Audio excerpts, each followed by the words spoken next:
Welcome to My Safety Tech Podcast with me, your host, Pete Thomas.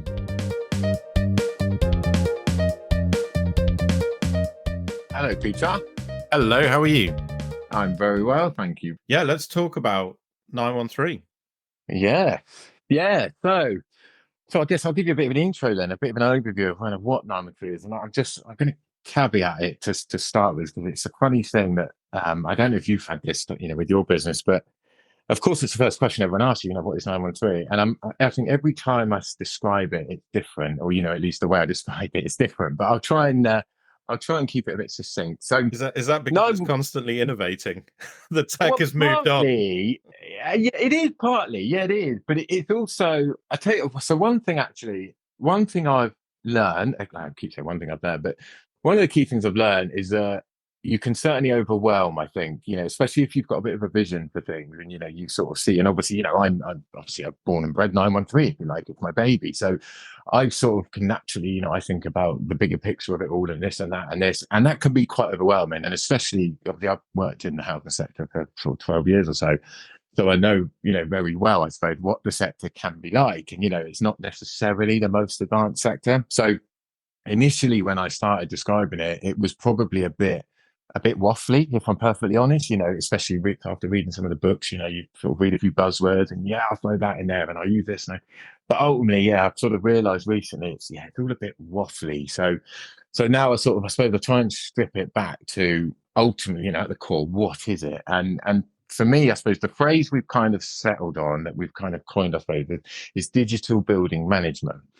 So 913, basically, is a digital building management solution. And the two kind of main elements, I suppose, that we brought together to then sort of call it digital building management is remote monitoring on one hand and holistic analytics. Now, even the holistic analytics is a bit waffly for me, but basically we can sort of bring any data together all into the platform and analyze it together. So the idea is we can enable housing associations to see what's going on in their buildings, any system, any environment, the energy, etc. Anything basically we can sort of monitor and enable them to see what's going on in real time. And then the analytics side of it is designed basically to give time back to the sector. It's to make the here and now easier. So, for instance, if like KPIs are sort of obviously a common one, every organization has KPIs. It's not uncommon in the sector for monthly KPIs to take an entire team 2, 3, 4 days to just put together. And that's every month. And frankly, that's madness, in my opinion, not on the individual, but, as a sort of thing we do without, I suppose, really questioning it. It's just madness that we waste all this time every single month doing the same thing. So, and that obviously hundreds of reasons why, but largely it's because we've got data on all sorts of different systems. Contractors have their own data and things like this, and we've got to pull it all together and then sort of produce KPIs. Now, one thing I thought, and this was from experience really, so obviously 913 came about when I was still in the sector. It was something I was trying to buy. But I think you can have the best solution in the world, but if no one's got any time to actually look at it and learn it, importantly, because I think we often overlook that bit of it, then it's pointless. It's just going to gather dust on the shelf. So that was kind of why we smashed these two things together, if you like, in terms of the analytics. So we thought, right, if we can pull any data together all into one platform, we can then automate whatever they want. So like KPIs, all the asset reporting, anything they want, regulatory reporting, all of that is just automated immediately. So that then frees up lots of time for them to then look at and start to embrace, if you like, the monitoring side of things. Because really, I think the monitoring side of it is, I suppose at its core, obviously, or in a very simple sense, it enables us to react immediately, so to speak. If we can see a fault happened on a system or a flood started or a leak or whatever, we can react. But also it's about, and this sort of comes back to that digital building management, really it's about changing, or in the bigger picture, it's about changing how we manage buildings. It's about enabling us to actually be a bit more proactive, to sort of manage the scale of our stock. That's one of the biggest problems I think the sector has, is scale. It's about enabling us to manage that scale based on actual data and insight rather than just, assumptions and things like that. So So yeah, the digital building management bit, I suppose, is almost the vision, I suppose, almost the vision statement. But yeah, at its core, it's remote monitoring and holistic analytics smashed together to provide a sort of one-stop shop, if you like. So hopefully that makes sense. Yeah, no, it does. It does. Why 913? Why the name 913? I'm just interested before we go further you know, into the detail. do you know, it's funny. I bet you asked me why 913. So the honest answer, mate, the honest answer is there is absolutely no reason other than I wrote it in lowercase like it is, and I like the look of it. But I suppose the reason I came to that is when you kind of decide you're going to start a business, picking a name and that sort of stuff is exciting. You think, oh, cool, what name can I have? And you start going through all these names, and you very quickly realize every name under the sun is taken, or at least the website domain is taken for it. So you end up not being able to have anything you want, and you've sort of whittled down to either a list of really awful things, or I thought, hold on, if I put things together, i.e., the nine, the one, the three, it stands a better chance of being available. So it got to the point where I just had to have a name to obviously register the business and do various things. It quite literally got to a sort of almost a grumpy meeting with a few friends and people to say, right, let's just pick a name. I'm fed up with this. So yeah, wrote it down, liked it, and thought, oh yeah, that works.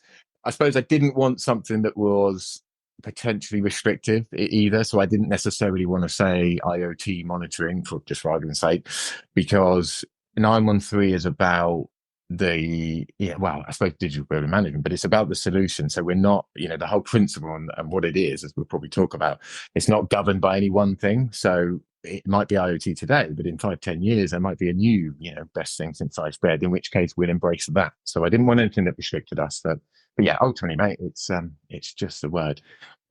Yeah, that's really cool. Do you know what is weird? I'm going to say something weird now. I've written it down on a piece of paper in front of me, and the way I've written it down, so you've got 9 that's spelt out with letters, and 3 which Yeah, is spelt out with letters, and in between is the numerical 1, 913. yeah, I don't know why I'm going to say it. It looks like Internet of Things because like the 9 is IN, yeah, yeah, almost yeah. like the 9INT. I can kind of see it. The 1 is the opposite of the 0 in binary, and 3 is almost things. I don't know why I can almost You see it's not an anagram as such because it's not, but it just makes sense you to me. I know thought it that was a little play on it. if we can edit that in to be my answer, mate, that's much better than my answer. So yeah, I might use that in the future. Yeah, I don't know, but yeah, no, it's cool. It's a cool name. Okay, well, no, I think Thank one of you. the I appreciate interesting it. things is though that you've come into this tech world. So, the reason why I set up the podcast was like as a bridge, a conduit between this sort of safety technology world and the health and safety professional. And I sort of felt that there was this digital literacy piece within the health and safety professional Mm, sort of profession that needed to be addressed. yeah. To really bring the safety professional to be enthusiastic about tech, particularly AI and the Internet of Things. It's sort of, Mhm. people just there's almost this. It just felt to me there was almost this fear that was born out of perhaps a lack of understanding. So that's 100%. Yeah. but you're unusual in that you've come from a safety background. You were was it head of fire safety? Yeah. Yeah. Yeah. Yeah. That's my, electrician by trade and yeah, sort of, well, fell into housing and then, yeah, ended up as, yeah, head of fire safety. So yeah, come from within, so to speak. That's amazing, So, and I think that's really important because you've seen the problem that you're trying to solve firsthand. So I wonder if it's yeah. worth like delving into this problem because I reckon we could have quite a long conversation about this in itself before we solve it. Definitely. Yeah, no, definitely. So yeah, I mean, yeah, you're absolutely right. 913, what was something I was trying to buy, as I mentioned earlier. So, yeah, for the organization I was working for. So it all started probably, I'm going to say about 5 years ago. Obviously, COVID years are a bit of a blur, aren't they? But certainly pre-COVID, about 5 years ago, I started to explore and trial a couple of sort of clever solutions, if you like. So one of them was smart emergency light testing. When I first got shown that, I thought it's an absolute no-brainer. Amazing. It saves a fortune. We have to upgrade lighting anyway, so we may as well upgrade it to this, upscale the LEDs and the energy savings. So it was an absolute no-brainer. And I thought, wow. And that was my first, I suppose, foray, if you like, into how tech can really make a difference to us. And around the same time, I had a meeting with a provider, if you like, with a supplier. And at the end of the meeting, it was about fire alarm monitoring. Actually, they had a really cool solution for that. It was great. And then at the end of the meeting, genuinely pulls out a little block of wood about 6 inches long, 2 inches square, and sort of shows me this roughly £2 coin sort of size thing in this block of wood. And he said to me that this basically said this is a sensor. It can do X, Y, and Z, and it works over IoT, and it's all around, and blah blah blah, and all of this. And at the time, I'd only ever really known IoT to be smart kettles and pointless stuff like that. And it literally, I know it sounds a bit cheesy, but it was a bit of a light bulb moment because that was around the time when the Grenfell Stage 1 report was released, which first talked and touched on these door checks that need to be done under the Fire Safety Act, sort of quarterly and things like that. And at the time, I remember thinking, obviously that's a great thing. It's a no-brainer. We should check fire doors more. But really, we're not actually addressing the problem because, of course, even a quarterly door check, well, you've still got, give or take, 90 days in between that when the door might not work. And I thought there's got to be a better way of doing things, and not just doors, but all sorts. And when I got shown this sort of IoT sensor, if you like, and when he explained that, basically it's wireless and that, you can have loads of them and they can do this and that, literally, that my cogs started going, and I thought, well, this could be it. This could hold the key to a lot of our problems in the sector because there's lots of BMS systems out there and there's lots of really, really great systems, but a big thing, if you like, or big issue that is overlooked, I think, with our sector is the scale of our sector and the way it's spread out. So a lot of these BMS systems, might cost you 200 grand, probably take you a month or two to wire into a building. That's great if you own a bank or whatever, or one big building. But if you've got 3,000 buildings spread across the country, that's just a non-starter. It's just not a solution. So there was a gap, if you like. So I started to explore it with a few providers. So we got round the table, quite a few well-known suppliers, if you like, in the sector that do different bits. And basically, if you like, I say the pitch, I was the client, but I was asking them really to work together and basically produce 913, if you like. But I was asking them to come together and, if you like, link their systems so that I, as the client at the time, could see anything through one, people use this phrase, one pane of glass, but, through one thing. Because a lot of them, and again, I totally get it commercially, they're not, why would they? But something I kept saying to a lot of them when I was sort of trialing and exploring different solutions, look, your solution's fantastic for that problem over there, whether it's, monitoring lifts or smart emergency lighting or whatever it is. But I said, if I get one of your solutions for every one of my problems, I'm going to end up with 50 different pieces of software. So I'm going to need a team of 50 people to look at them, and really, I've still got that silo problem. I've just got it with clever systems and better systems. What we need in the sector is the ability to sort of do everything in one. And I know that sounds a bit like, a bit of a salesman type thing to say, but we really do, we need this ability to be able to see and sort of connect, if you like, everything together in one platform. So that was the kind of, that was obviously what we were trying to do. Then COVID happened, and basically it sort of fell down a bit. It kind of got pushed to the wayside, obviously, in the sector. Everyone's so busy. I was at the time, it was just nice to have vision on the side, but unfortunately the day to day obviously took priority. So it sort of just, fell quiet, I suppose, a bit. And then sort of, I suppose, fast forward maybe shortly after COVID, I left the meeting. I won't go into detail about the meeting, but it was a meeting about let's say, a traditional BMS system, and it was well received, to my confusion, with my peers. And I thought that was the kind of moment when I thought I need to really go and make this and try and make this myself, because the peers sat around the table were liking what this traditional BMS system could show them. It can tell you what's going on in your building. Everyone was like, yeah, that's great. But what they were missing is the fact that, well, it's a wired system. We need servers in the basement. The information it's given us is actually far too much. So no one's really going to look at it after a week because they're not really going to understand it, blah, blah, blah, all these problems. They were missing that. And I thought it could take me, 10 years or so, 15 years to try and get the sector to, I suppose, see that from within, or I could go and try and make it and put it together, and, if you like, come back to the sector with what I believe to be at least part of the solution. So that was kind of, I suppose, how it came about. And the core, if you like, the core problems that we sort of looked to solve with it, I touched on at the start in terms of the intro. So one is time, basically. no one's got any time in the sector. We're so bogged down doing what we do. And I don't mean this in a bad way, because people, there's some fantastic people in the sector doing great things, and they're doing what they need to do to kind of get the job done. But ultimately, we're stuck almost going around this loop of, lots of inefficient ways of working and all sorts. So we needed, first of all, to be able to free up the time. So that's the analytics bit of it. I thought, right, if we can just put all data into one platform, then immediately we're going to be able to free up so much time. And then the other bit, the monitoring bit, was, so this, it sounds a bit dramatic, but it's a God's honest truth. So more than once, in my role sort of in the housing sector, I found out about fires, just for example, but I found out about fires in our buildings through either Twitter or the news and things like this. And there's something, I think, just fundamentally wrong there, that, as head of fire safety or whatever the role is, to not know that you've got an incident that obviously sits under your remit in one of your buildings. And that's fundamentally the norm, because regulations don't require us to monitor things, and so that's normal. And I just think, well, that's crazy, isn't it?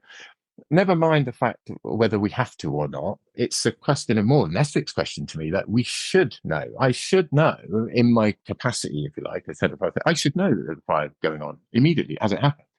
And obviously that then applies to sort of everything, leaks. Why do we wait until the ceilings come crashing in to act on a leak? Why don't we detect that leak early?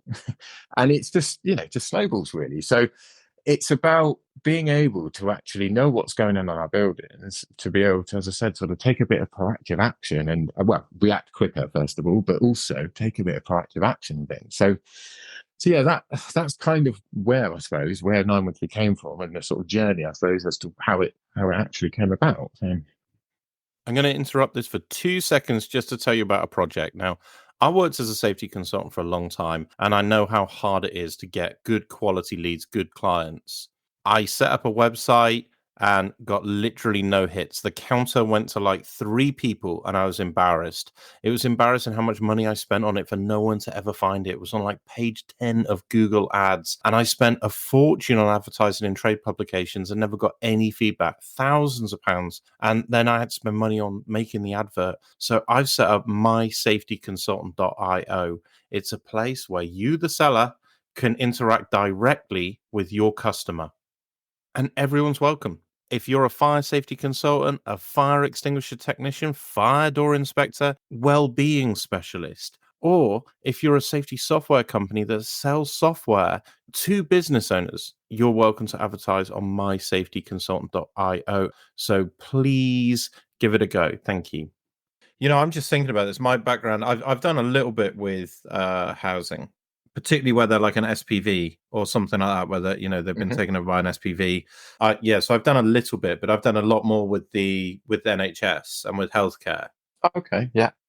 And I, sit there and say, we were talking about fire doors, and now we've got the requirements of the Fire Safety England regulations in housing. Mm-hmm. So if it's a HRB, we've got to undertake our annual flat entrance door checks and our quarterly communal door checks. And as you say, there's a lot more work there. But, if you go back to healthcare, the requirements or the recommendations have been far more stringent for a very long time. So God, I never normally get fire safety people on these podcasts, so I can say whatever I like and no one can challenge me. But you're a head of fire safety, so who knows? I'm going to give this a go. But yeah, you've got basically you've got the requirements of BS 8214, but then you've also got HTMO 5 Part K, and then what happened is they all sort of all this guidance conflicted. Then I guess chuck BS 9999 in there as well. Right, but all this guidance on fire doors conflicted in terms of maintenance and checks. And then IHEM, the something healthcare engineers, something.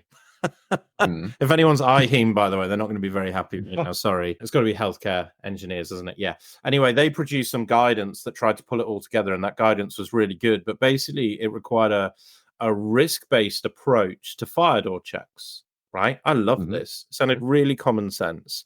So your frequency of check was based on a number of factors. One was the dependence of the individuals in the ward, i.e., if they can't walk, there's more required, and you've got a progressive evacuation strategy in a building.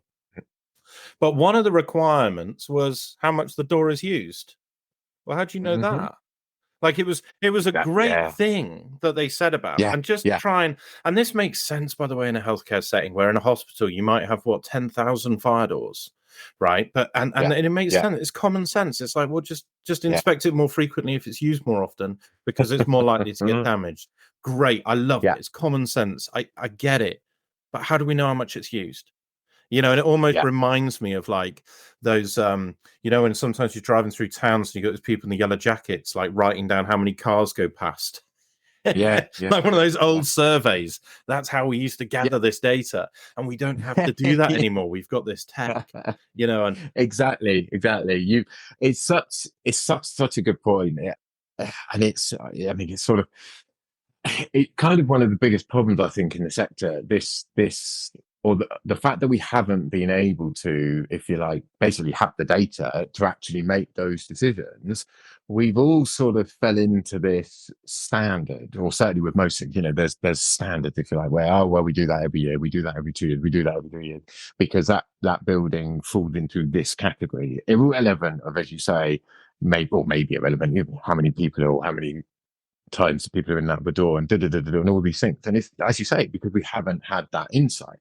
And that's what it's a really great point, because that's what 913 is about, if you like. It's so 913, we focus on providing, I suppose, simple data to sort of want of a better phrase, simple data across everything, if that's obviously what the client wants. And I suppose what I mean there is that there's a lot of systems that, let's say fire alarm monitoring systems, for example, that can interface obviously with a fire alarm system and tell you everything that's going on with it, right down to the detail of every sensor, every detector, sorry, etc. Now that's great if you obviously sort of need that and if you want that, but the problem, of course, with those is that they can, only work with certain systems and X, Y, and Z. And so you end up with, and I've had this, and from experience, you end up with a great solution for 10 of your buildings. But then you've got another 40 buildings or whatever, 500, whatever, that you can't monitor because that system doesn't work. So we've taken the approach of actually let's focus on being able to monitor everything in a simple sense. So with fire alarms, for example, has it gone off? Has it got a fault? Oh, is it healthy? Basically, simple as that. And being able to know that across everything, we believe is a game changer. And again, same with like your fire doors, not taking anything away from fire door and fire door inspection engineers. Of course, there's a million and one things with fire doors. And to be honest, I think if EWS wasn't a thing, everybody would be talking, sorry, about fire doors and the kind of, the scale of the problem that we have with fire doors. But being able to, as you say, just monitor simple stuff, i.e., is it closed? Has it been closing as it should? I.e., is the door closer working? And how much, like say, how often is it used and things? Just from that, we can then do some really kind of clever, but simple, but clever stuff in terms of managing risk. Because all of a sudden, you can, just as you just said, you can see that actually, well, that door over there is being used, 500 times a day or whatever. This one over here that we know is broken, it's only been used twice in the last 3 months. So we should focus on that one first. Obviously, that's a typical number two. But when you're a housing provider, what do you say, NHS, and you've got 20,000 doors, where on earth do you start prioritizing them? Because frankly, most of them will come back with a failed inspection report because of the issue with fire doors. So yeah, where do you start? And it's about getting that simple data really to make informed decisions. And that's what, underpins, I suppose, 913. It's what it's all about. But yeah, yeah, it's and key. I think this is, again, probably like you, I probably can't say too much about where I've worked because I've done various different contracts. I've done a lot of white Mm, labeled consultancy. I've done a lot of auditing of healthcare facilities. And I think, how am I trying to articulate this? From such a simple suggestion on a fire risk assessment can so easily lead to a multi-million pound project. And I've seen it so many times. Fire risk yeah. assessment looks at fire doors, and it said we couldn't find sufficient evidence to whatever, that the fire doors were maintained, undertake a fire door survey. We recommend that you undertake a fire door survey. Okay. So to me, again, tell me if I'm wrong here, but there's no legal requirement to undertake a fire door survey in most circumstances. The survey will assess the door to like as built standards that are compliant with today's standards as well, not necessarily review it to a retrospective standard for what it was when it was installed. And then all of a sudden you now pay an inspector who, and by the way, much respect to all the inspectors out there, but it just this is what happens. They come in, they do a survey and condemn nearly all of the fire doors because of things like threshold gaps that are now in compliance with the current standards. And you try and replace all the fire doors across an estate, it's a multi-million pound. And you can, do you know what? I see it so many times where I see people they just walk blindly along this same path that I've seen. And I'm like, stop doing it. Stop doing it. Stop walking down this. If you've got a major problem, right, and all your fire doors are shot, I get it. But I've seen fire door surveys measuring threshold gaps and going, well, this one's 4.5 mil. So in order to make it compliant, you've got to do something with 0.5 mil. And it's just, it's not the requirement. It's not, I don't think it's the spirit of the legislation and why it was introduced. And there's a better way of doing it. And this is a better way with sensors and looking at, what's used and what's not used and what could be defective, and taking a risk-based approach to these works as well. Absolutely. I think, you're spot on there with fire doors. It's, I mean, it's not just fire doors, of course, but you're absolutely right. And again, I think it comes back to, like you said there, the lack of an alternative way. Most people, in the sector walking, going, as you say, blindly down that path, they're they're aware of it. They're aware that, well, the door looks pretty solid to me and it looks fine, but, we've got to replace it because of X, Y, and Z. But there is no alternative because, sort of, God forbid, going up in court or whatever, or explaining to the regulator why you haven't done something is difficult if you don't have anything to back that up. Whereas, this is all about changing that. And again, I suppose it comes back to that digital building management piece. It's about changing that, fundamentally changing that, and being able to, explain that over our portfolio, we've got 20,000 doors. We know 10,000 are knackered. We're going to prioritize these 2,000 because we can see they use this much, blah, blah, blah, blah, blah. We can see that the data is telling us the closer's completely knackered, blah, blah, blah, blah, blah, etc. That is why we're now taking this decision, if you like.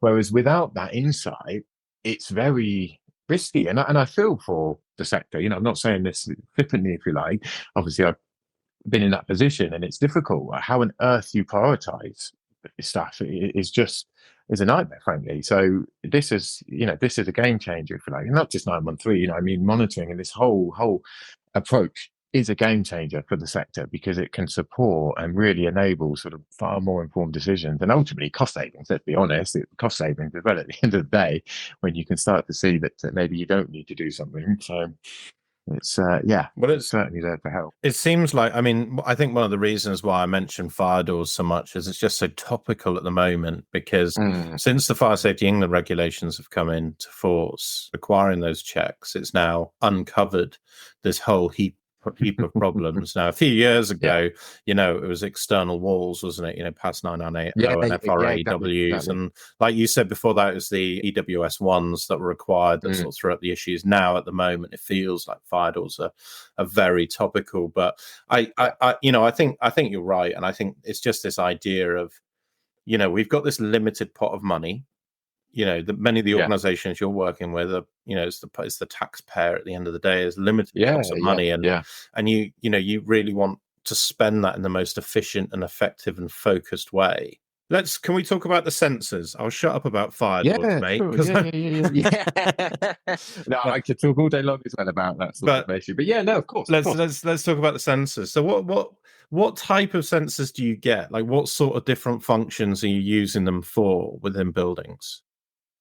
So one thing that probably differentiates us a bit from other providers is so we're not a manufacturer. We don't manufacture sensors. We're not exclusively bound to any sensor, any type, any manufacturer, etc.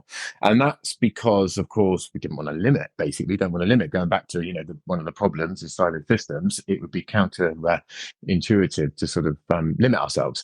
So basically, 913 is probably better described as an infrastructure, and that infrastructure enables us to use any sensor really from any manufacturer. But some of the ones that we are sort of primarily using. So we partnered with Sensitive, which are a Swedish IoT company. They support us with a lot of our actual IoT kind of network side of it behind the scenes, but they also provide sensors. So we're using a lot of their sensors on doors, first and foremost, some of their flood and leak sensors, their environment sensors.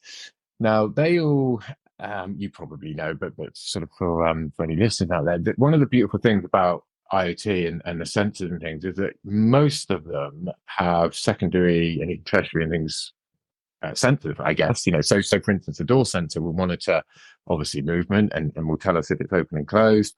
From that, we can calculate obviously clever things about the door code and things like that. But they also monitor light levels at the same time and temperature as well. So that then, if we roll out door sensors across a building, we've also, as a byproduct, if you like, we're going to monitor the environment in terms of the temperature things. And then if we then strap on a electricity meter, we can then monitor sort of the energy going in, we can monitor the temperature across the building as a byproduct. So all of a sudden we can then start to kind of manage the energy consumption in the building as a byproduct, basically, just for the cost of the electricity sensor. But we don't need extras. And that's kind of the principle of how we've put 913 solutions, if you like, together. But we apply sensors. Yeah, I was thinking actually in preparation for this, kind of the best way to describe it. So the way we're using IoT, I suppose, for the sector is almost like IoT is like the Lego, if you like. It's sort of the backbone of it and how we do it. But it enables us in the beautiful way that Lego does to build any solution, if that makes sense. That might be a bit cheesy and a bit waffly, but I thought it was the best analogy that I could come up with. And what I mean by that is, we're not necessarily taking, so let's say for instance, fire alarm monitoring. We're not buying a fire alarm sensor to monitor fire alarm systems. We're doing it in other ways. I'm going to be a little quiet about how, but we're doing it in other ways. We're applying like the technology to systems in other ways so that we can then monitor, as I mentioned, any fire alarm system. We don't need to even survey it in advance. We can go along and monitor your fire alarm system.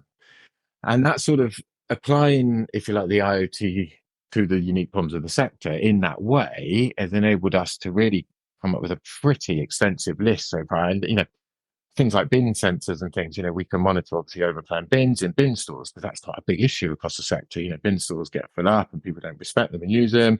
No one knows. The housing association doesn't know until the stench is so bad and there's rats and things, and then it's almost too late. So again, we can monitor quite quickly that your bin's overflowing and we can react to it quicker.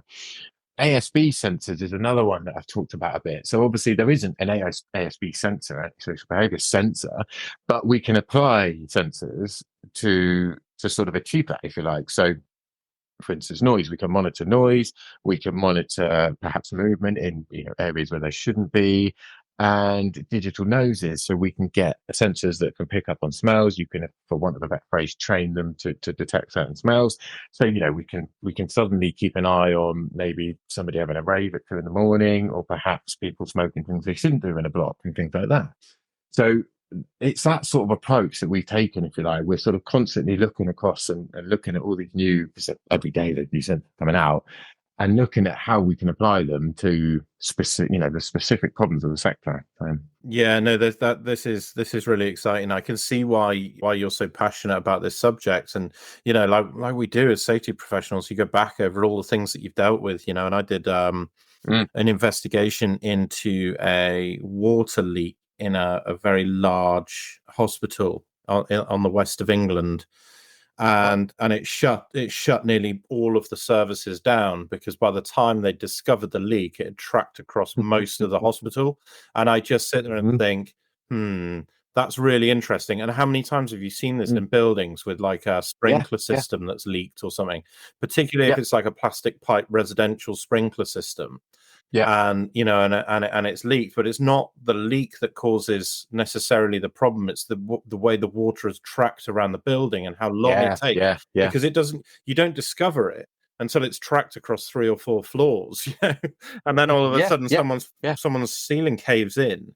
So, Yeah. I mean, Yeah. I just can I ask specifics? Like, how much are these sensors to put in, and Yeah, how no, no, no. difficult are they to put in? I mean, it seems like a no-brainer. Absolutely.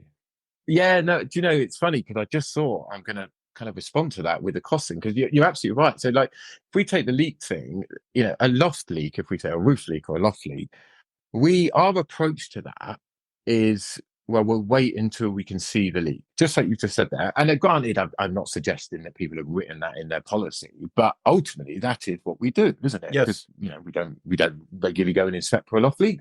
We hope it doesn't leak, and then when we can see the ceiling crashing down, or as you say, water's trapped through the building, cause so much damage, we then go, oh, there's a loft leak, and now it's 100 grand worth of damage, and that, let's be fair, the reason we've kind of, especially in the housing sector, the reason we do that is because solutions 10 years ago would have probably cost us 50 grand or whatever per building, and taken quite a while to put in. So it just wasn't proportionate. There wasn't a way to do anything about it. We just ultimately had to wait. Whereas now, so 913, the sort of 913 model, if you like, is a bit different from others. We focus on the block, so the building. So we don't, obviously we can go and monitor individual dwellings, but that's not what we're about. I suppose we're about the building. So if you put 913 into a building to monitor X, Y, and Z, individual sensors can then be added as and when you need. So for instance, you might say, Jack, we want to monitor fire doors in the building. Okay, give or take, most sensors are between 100 and 200 quid, give or take. So your door sensor, for argument's sake, just over 100 quid. So you can then monitor all your doors with that. And then you may say, coming along, I don't know, maybe the winter's appearing or something, or approaching, sorry, you may say, actually, Jack, we want to monitor roof leaks and just keep an eye just in case obviously we get any issues up there. So the sensors we're currently using, I don't think we could use any, but the sensors we're currently using would cost you 115 quid for one of those sensors. Depending on how big the roof is, we might put a couple in. And in terms of installing it, it would take, I mean, it sounds like I'm sort of making this up, probably 5 minutes. The sensor we would program sort of behind the scenes, before we obviously came to site, and we quite literally would walk in and pretty much pop the sensor where it needs to go. It's obviously being all wireless. There's no cabling, there's no wires to do. It would be connected up. One of the beautiful things about IoT technology is that, frankly, it just works. But it connects up to a gateway itself, if you like. We don't really need to do a lot there. So yeah, as soon as we walk into the building, it's going to find the gateway, start sending signals, and it's literally a case of popping it where it needs to be. So yeah, up into a loft. There we go. Sorry, man. And how long's like the battery last in it then? Is it like almost like a So, wireless smoke detector, last 10 years or something? yeah, pretty much. So yeah, most of them sort of advertise, if you like, and sort of will generally say 10 years. Obviously, it depends on usage and it depends how often it's sending, obviously sending its data, if you like. The beauty of this sort of technology is that they don't, if you like, sit there on. They kind of wake up to send a signal, and as a result, the battery lives are pretty amazing in them. But yeah, they say 10 years. We've got our proof of concept site, which we did. It's getting on 2 years ago now. We've got sensors in there that are used quite frequently. At least every hour, they're sending a signal, and some of them on the doors are more often.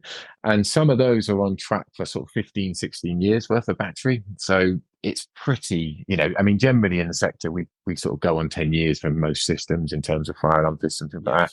It's comfortably doing that. So yeah, for the sort of money, being able to monitor roof leaks, taking that example as we were, for the sake of a couple of 100 quid, knowing that you're going to be able to detect a roof leak immediately almost, as soon as it's like before it's caused damage is, it's, I think a no-brainer, if you like. So, This is amazing, man. And then I see your videos on LinkedIn, and you've got a platform, haven't you? I always see you with videos of the platform and all these different Mm. bars and graphs and stuff. Is that your platform? Is that what your customers have access to? Or Yeah, so it is what the customers have access to. So it's not we haven't built that platform. cool. It's if you like, a third-party platform. So when I started out, tech, the world of tech, other than liking the odd gadget, the world of tech is not my my world, if you like. So when I decided that I need to kind of go away and create something here for the sector, I was immediately quite intimidated. Obviously, you hear of tech companies, with tens of millions of pounds going into them, going flop and not working and things. I thought, obviously, I don't have 10 million pounds, but also I thought, that's a huge risk. And one of the one of the key things right from day one I wanted or had, frankly, it's a non-negotiable, to be able to offer was flexibility and adaptability, if you like, in the system. All too often, and I've had it myself and seen it, you buy a system and then you just want to tweak something so that you get your specific KPI. And of course, they can't do that because it's a system that they sell to lots of people. So all of a sudden, everyone starts extracting data from the system and manipulating it themselves. And you're back to the problem, if you like, of data outside the systems and all of that. So I thought, I don't want to go away and, try and get investment and try and build a system from scratch completely naively, because I'm not, I'm not a tech, I'm not a coder or anything, to then end up with a system that I put 5 million quid into or whatever, and I can't adapt for client number one, different to client number two, and blah, blah, blah.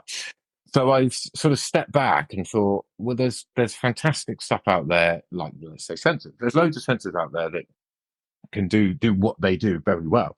There's IoT systems out there that can manage the networks and do all of that thing very well. And there are analytics platforms out there that are already, billion-pound platforms that do what they do very well. So it's more about, can I bolt these together, grossly oversimplifying, but can I bolt these together to provide a solution that actually takes advantage of all of these individual bits that already do their bit very well? And in essence, that's what we've done. So, that means, of course, we can bring, as I say, the analytics platform is an really impressive platform. Obviously, it's what they do, and they're in with, huge companies providing it too. So there is no way, I would be grossly arrogant if I thought I could build a better one myself. So it was a no-brainer. But it also enables us, that sort of approach, that modular approach, enables us to be really flexible as well. So obviously, let's just say there's a new, all singing, all dancing platform that's 10 times better, next year, well, we can move to that. We're not restricted to that. And that applies to every bit, if you like, of our infrastructure. We obviously, it's not, wouldn't be a flick of a switch, but we can effectively swap in, swap out different bits of it, which will enable us, and has already, because we've done a bit of that already, but, it's enabled us to stay current, if you like, and to adapt and move with the times, and ultimately to give the housing associations, the best of each bit. So yeah, a bit different to kind of others, if you like. Yeah, no, I like it though, because I think one of the things that you spoke about at the very beginning was systems operating in silo. And I think one of the things that we, if we just concentrate on fire safety and we talk about digital management of fire safety data and we talk about golden thread, it's this whole idea of not managing data in silo. So having, I think aligning yourself with a leading sort of analytics platform, you're more likely to be able to get things like APIs and integrations right and exports right. Whereas exactly. Exactly. So you're absolutely spot on. So the data outside of let's take most, well, not most, that's would be unfair me to say, but lots of HAs, have lots of contractors, of course, and those contractors have data on their own system, obviously. Now, as a HA, we want that data in real time, and that's great. And if you're spending, 5-10 million quid a year with them, sorry, they're probably going to develop an API for you, no brainer. But if you're spending, maybe 50 grand or 100 grand on Legionella testing or whatever, they're probably going to be a bit reluctant. They might have the resource to develop an API just for you as the client to get that data in real time. So exactly that. I thought, well, we need a platform that we can put all of our IoT data in and actually play around with and provide everyone bespoke, views and things that they want. But we also want to be able to pull in lots of data. And that's how we came across this concept, I suppose, of having a dedicated analytics platform, because they already have all of those APIs enabled, quite literally, almost idiot-proof, drag and drop style sort of thing, or click and play, if you like. APIs all set up with all the sort of leading database and things. So exactly that, us to connect in pretty much, most of the main database system, things like that, is a, maybe 24, 48-hour task. There's no bespoke API writing and things like that. So yeah, it enables us to really, I suppose, tick that box, if you like, a lot more efficiently and quicker and all sorts than the alternative, I suppose, writing it bespoke. Yeah. And then you're not, Then you end up almost just dedicating all your time to writing an analytics system rather than actually doing what you need to be doing, which is getting the Exactly. sensors out there and stuff. I think you're Exactly. absolutely right to have done it the way that you've done it. To be honest, I completely agree. I appreciate that. No, I mean, Yeah, for what it exactly. matters, by the way. I mean, I just run a podcast, dude. So No. It's a funny one. I'll be honest with you. It's something that I'm nervous probably isn't the word, but almost nervous to talk about because it is different. I'm not naive to that. Most solutions out there are bespoke solutions that have been designed and built, from scratch. And obviously everyone has imposter syndrome at times, but that probably comes into me at times. I think, oh God, I've not necessarily, well, I've not quite literally, built a solution from scratch yet. But you're right though, in terms of what this enables me to do, I mean, as I said, it enables me to bring, frankly, much more powerful software and systems and things together than I could any other way. But it also means I get to focus on actually providing the solutions and actually applying it, if you like, to the sector and the solution. So as you say, instead of spending my days writing APIs and God knows what, I get to spend my days, come writing the code to the analytics side of it in terms of how I can provide a new solution for a specific problem and things like that. So, yeah, I believe it's a better way because I've done it. But no, I'm glad you that you see it. So I appreciate that. yeah, no, I do. And as I say, it's about the it's about how the data is shared and how how we can integrate the data into other systems. And I think that's really one of the sort of fundamental key things that came out of the Hackett review is this digital management of fire safety data. And I know yours is wider, it's building management, it's not just fire safety, but clearly there's a lot of fire safety in it given your background, with fire doors and fire alarms. So I think that's really important. As I'm sitting here, by the way, I'm thinking about some of the problems that I've seen, and I'm wondering how this could help to overcome them. Do you mind if I just come off with some crazy ideas? Go for it. So you can tell me what you think. So one of the things that I've seen that I hate this, I really dislike this, is Legionella and Pseudomonas in healthcare settings. So what happens is the standards for Legionella testing in healthcare, and we test for Pseudomonas aeruginosa in healthcare as well, particularly in augmented care facilities. So that's where people, gosh, I can't remember what they may be immunosuppressed. God, Okay. if I get all this wrong, by the way, someone who's going to be like some water engineer in healthcare is going to be like, mail. "Oh, you didn't know what section it was off the top of your head." HTM 0401, I want to say, right? So I am a technical guy, right? Okay. Anyway, look, long story short. So what happens is healthcare settings, particularly a lot of the older healthcare buildings, right? You'd have had an old Victorian hospital, then it has like this 1960s add-on, then a 1980s bit, then a modern ward at the end. You know what I mean? And all the water systems are interconnected. There's tons of dead legs, dead ends. There's tons of stagnation. And then what happens is because the water's stagnant, you get this proliferation of Legionella, this Legionella growth or bacterial growth of Pseudomonas. And the standards, because people are in care, the standards in healthcare are a lot higher than what you would typically get in the housing sector. So, for instance, in commercial, 1,000 colony forming units is sort of HSE is like an action level, whereas in healthcare, 100 is an action level. Oh, okay. So it's a lot lower. What this means, I'm getting to the point here, is that you fluff, and flushing means you turn on a tap for 2 minutes. Now, can you imagine turning on every single tap in every single hospital across the country for 2 minutes to flush the water out, and doing that twice a week, depending on the level of risk? And it's just thinking about I turn my tap off when I brush my teeth. It's like taking a dustpan and brush to an earthquake. It's like it's not going to make a difference what I'm doing when you've got that level of just environmental impact. And I'm not saying it's not necessary, but I'm just sitting there thinking, hang on, you could put a sensor on those outlets and it could tell you which ones haven't been run, and then which ones you need to flush. And you wouldn't even need to. I don't know how this would be solvable, by the way, so you tell me. But if the sensors were movable, it's not like you'd have to pay for a sensor for every single outlet in the hospital. You could do it on a rotational basis where you buy a certain amount of sensors, put them on, and then track the data, and then you'd know which are your actual, what we call little used outlets, which are ones that need to be Yeah. flushed and which Yeah. aren't. And again, sorry, just to clarify, if I'm not making this clear, this is a focus No. issue again and an efficiency piece, because not only have you got to pay someone to do it, it has environmental impacts, and you have to pay for the water that you're Yeah. using. Yeah. So Yeah. it's waste, and this is the So, taxpayer that pays this. So yeah. Yeah.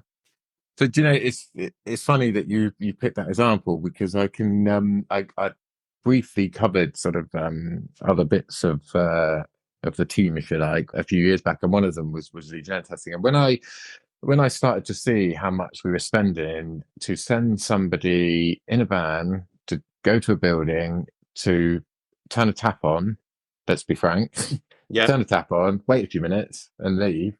I just honestly, it was one of the most, I thought, this is utter madness. I'm like, I get that it has to be done, but I'm like, I just couldn't believe it. I'm like, well, because it is literally turning a tap on.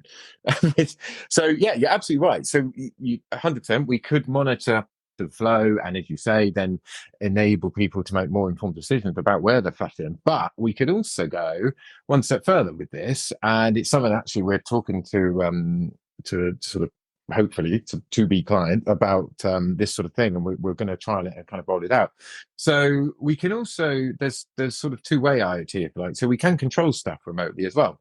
So what we could do, assuming obviously that the outlets have got a waste plumbed in, if not you'd have to plumb a sort of waste into them, or like a bypass or something, but we could monitor the frequency of use, and then if it drops below whatever threshold you want, the client wants, whatever, we could then automatically flush it remotely. So we could, yes, do what you're saying, but also one step further and actually stop sending people to turn taps on manually altogether. Really quite eagerly.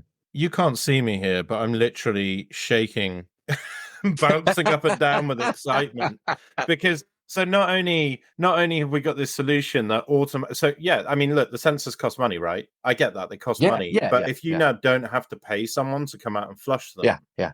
you're saving a So massive amount of money, and not yeah, only are you saving a massive amount of money, you're saving the environment as well, and yeah, you're making it exactly. Yeah, safer, yeah, because yeah. there's no Yes, guarantees, yeah. by the way, that the person that does the This, flushing has missed out the tap, because they've just got a well, this checklist is and it. they're walking around. This is it. And even let's be honest, and even if I put my sort of electrician hat on, emergency lights, another example, even if they do it properly, we're still just that day they've checked it, like you're MOT on your car, isn't it? Yes, the water's safe right now, but it might not be in a little bit. So yeah, 100%, you increase the safety because all of a sudden you're monitoring it 24/7. But then, yeah, as you say, you're preventing people. You don't need to send people out to site to flush, saving obviously the carbon and footprint, sorry, and all of that, and obviously saving a fortune. So yeah, it's I mean, the Legionella side of it is actually one of the sort of probably the easiest and the quickest return on investments, if you like, because obviously it is so black and white. If you like, put sensors on, you don't need to send someone to monitor the temperature anymore.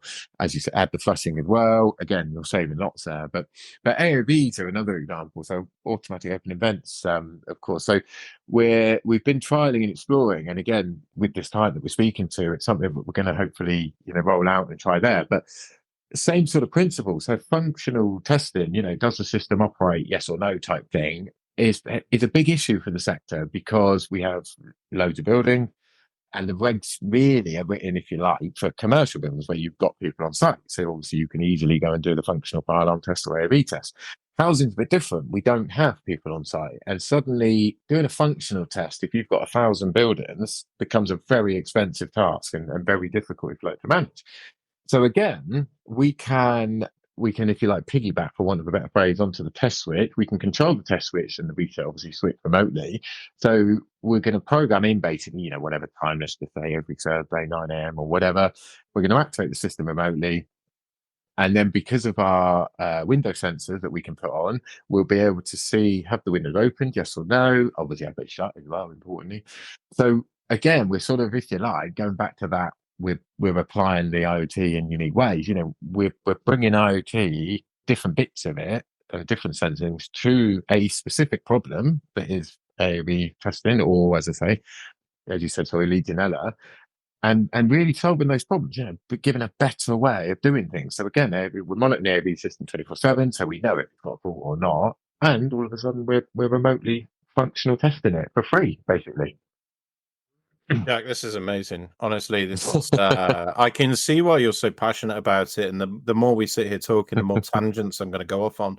Because you could almost IoT your full cause and effect matrix, because someone will test the fire alarm on a Thursday morning at 9 o'clock, and then they'll go, did all the fire curtains close? Did all the automatic doors release? And did they release Yeah, within this amount of time and all this stuff? And they go, yeah. yeah.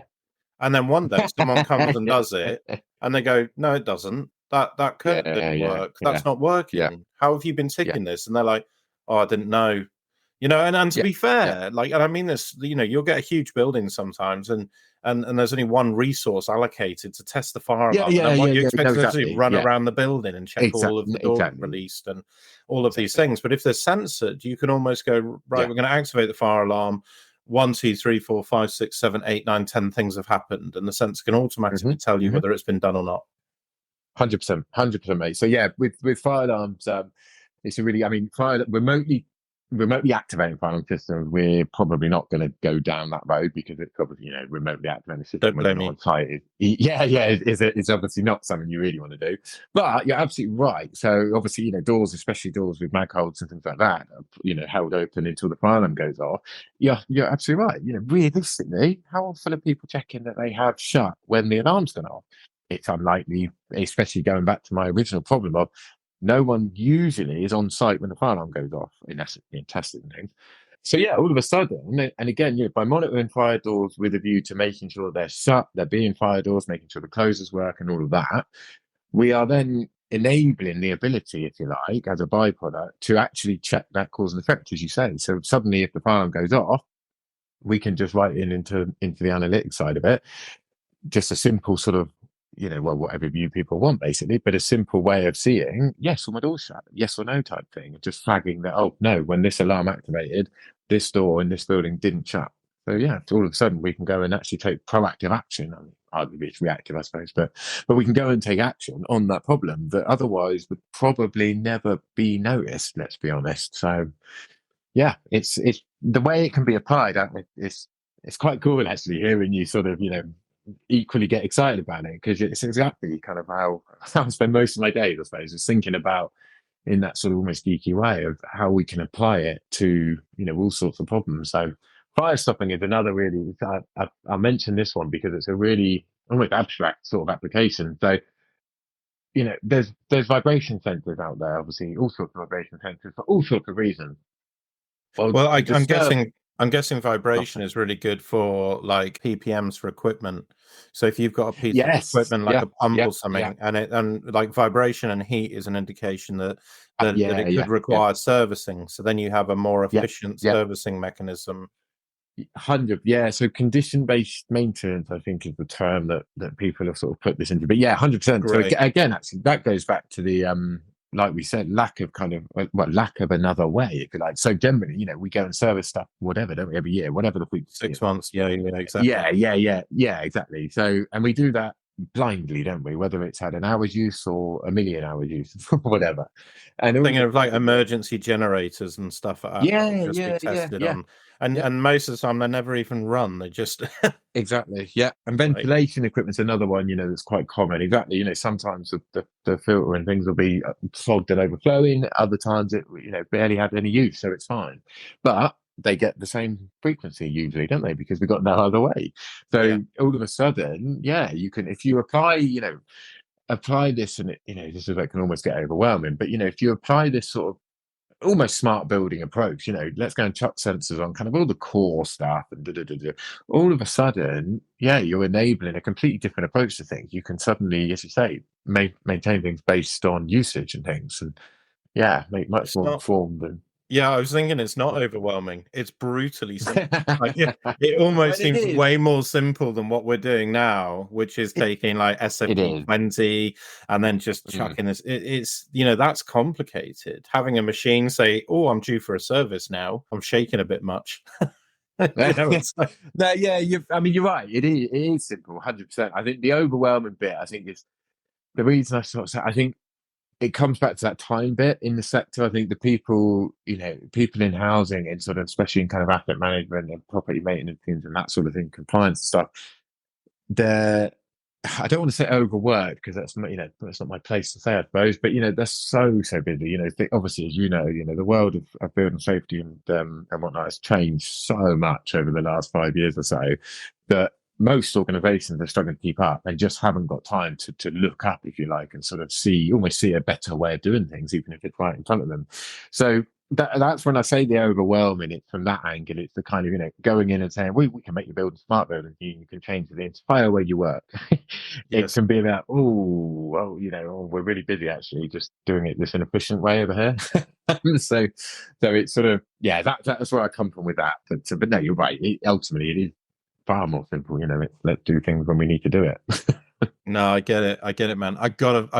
You were talking before I interrupted you, and if anyone's into fire safety and they're listening to this, and I don't get this answer out of you about how a vibration sensor can help with compartmentation surveys, I'm going to get some hate on LinkedIn, because compartmentation surveys is another huge issue at the moment. So how does that help? 100%.